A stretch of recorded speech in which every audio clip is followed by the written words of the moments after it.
তো প্রথমে আপনারা এই ভিডিওটার একটা প্রিভিউ দেখে নিন। এই ধরনের ওয়াকিং টেক্সট রিভিল ভিডিও ক্যাপকাটের মাধ্যমে বানানো খুবই ইজি। তো চলুন পুরো প্রসেসটা দেখে নিই কীভাবে এই ধরনের ভিডিও তৈরি করতে হয়। প্রথমে ক্যাপকাট অ্যাপ্লিকেশন ওপেন করে লাইব্রেরিতে যান। এখান থেকে একটা ব্ল্যাক ব্যাকগ্রাউন্ড সিলেক্ট করুন। তারপর ফ্রিজ অপশন থেকে ফার্স্ট ফ্রেমটা ফ্রিজ করে বাকি অংশটা ডিলিট করে দিন। এখন টেক্সট সেকশনে গিয়ে একটা টেক্সট লিখে নিন। আমি এখানে আমার চ্যানেলের নাম ব্যবহার করছি। আর টেক্সট লেয়ারের ডিউরেশন মেন লেয়ারের সমান করে রাখবেন। তারপর এই ক্লিপসটা হাই রেজুলেশন সিলেক্ট করে গ্যালারিতে এক্সপোর্ট করে নেবেন।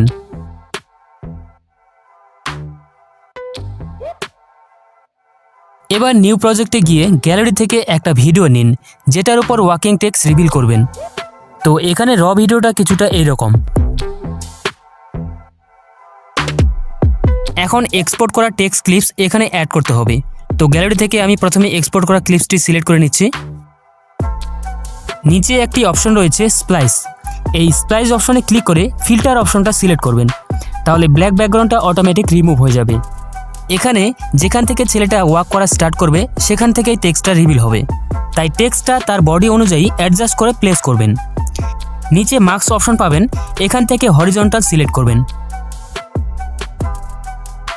আর অ্যাডজাস্টে গিয়ে ইয়েলো লাইনটা প্রায় 90 ডিগ্রি রোটেট করে রাখবেন।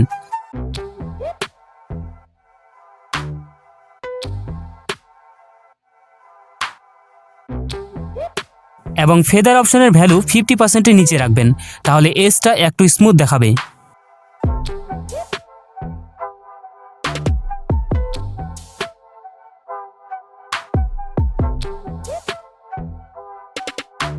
এখন শুরুতে একটা কি ফ্রেম অ্যাড করুন আর ভিডিওটা ধীরে ধীরে প্লে করে ছেলেটার মুভমেন্ট অনুযায়ী পিছনে আরও কি ফ্রেম অ্যাড করুন। তো স্ক্রিনটা ভালো করে ফলো করলেই সহজে বুঝতে পারবেন কিভাবে কি ফ্রেম সেট করছি।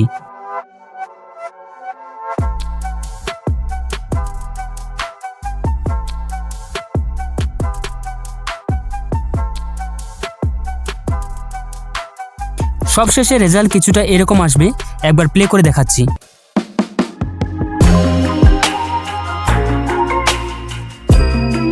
এখন নেক্সট স্টেপে আসি। মেইন ভিডিও লেয়ার কপি করে ওভারলে হিসেবে নিচের ট্র্যাকে নিয়ে আসুন।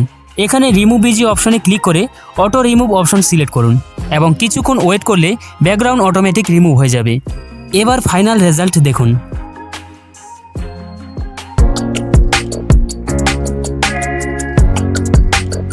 আশা করি পুরো প্রসেসটা ক্লিয়ারভাবে বুঝতে পেরেছেন। তো ভিডিও ভালো লাগলে অবশ্যই একটা লাইক করবেন, আর এরকম আরও নতুন ভিডিও দেখতে হলে চ্যানেলটা সাবস্ক্রাইব করে রাখতে পারেন। তো দেখা হচ্ছে পরবর্তী ভিডিওতে। Thank you so much for watching.